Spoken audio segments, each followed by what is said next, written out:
Quels sont les mots de l'année 2018? Réponse dans la une francophone du 64 minutes.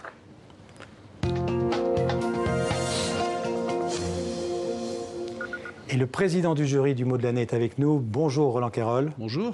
Alors à vous l'honneur, dites-nous quels sont les mots de l'année 2018. Alors il y a le mot du jury que j'ai l'honneur de présider, où il y a des écrivains, des journalistes, des parce qu'il y a deux mots, de la langue. Il y a deux mots. Alors le mot de l'année pour notre jury, c'est au pluriel le mot femme.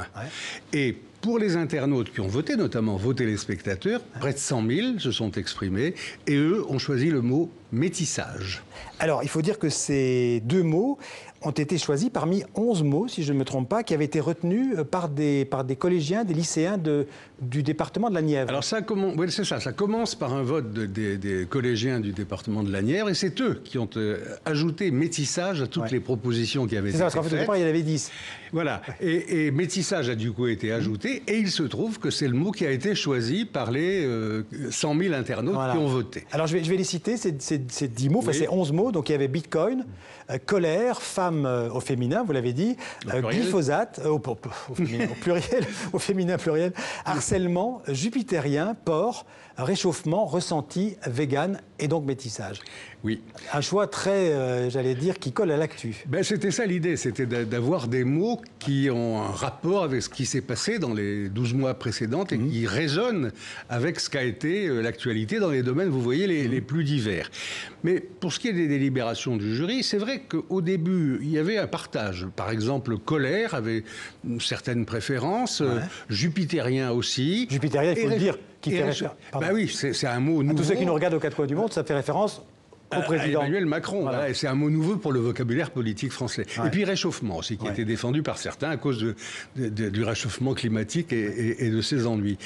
Et puis on a discuté et assez vite on est arrivé à une unanimité. Parce qu'au fond, il nous a semblé que le mot qui résonnait le plus avec cette actualité, ce mouvement incroyable... On en a encore parlé avec l'affaire Weinstein. Et je vous suivais à l'instant.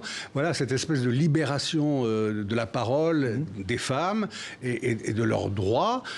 Ça a en fait concerné un nombre de pays incalculable dans lesquels ça ne surprend pas le politologue que vous êtes. Et donc, moi j'étais, je dois dire, dès le départ favorable à ce choix. Et donc, ça m'a fait plaisir que le jury soit finalement unanime là-dessus. Qui compose ce jury? Je vous pose chaque année la même question, mais c'est intéressant de le savoir. Je ne sais pas, il y a des écrivains comme Éric Orsena, Olivier Barrault, il y a des experts linguistes comme Martine Darigrand, il y a des gens du ministère de la Culture, parce qu'il y a une direction de la langue française qui est représentée. Il y a des journalistes comme Marc Le Carpentier, Claude Sérillon, voilà, des gens assez divers. Et donc le jury internaute, si on peut dire, les internautes, c'est 100 000 internautes pratiquement qui ont participé au vote. Et on a vu comme ça monter tel ou tel mot qui a failli gagner. Vegan, à un moment, était peut-être en état de peut-être gagner.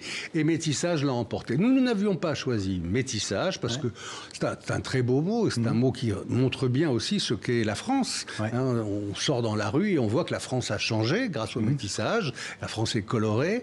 Ça pose aussi des problèmes dans la politique ou dans la culture française. En tout cas, c'est le reflet d'une époque. Mais il nous a semblé que c'était plus une époque que le mot de l'année. Mais enfin, il faut reconnaître que les internautes, qui sont souvent de jeunes internautes, eux ont été très intéressés par le vote pour ce mot. Donc, métissage et femmes au pluriel. Je rappelle que l'année dernière, c'était renouveau et renouvellement. Et en 2016, c'était réfugiés. Donc là aussi, dans l'actualité. Absolument. Et réfugiés, c'était la première fois que le jury et les internautes choisissaient le même mot. Et un dernier mot pour dire que le Festival du mot se tiendra à Charité-sur-Loire dans la Nièvre, c'est bien normal, du 30 mai au 3 juin. Et que c'est un festival incroyablement sympathique et divers. Merci.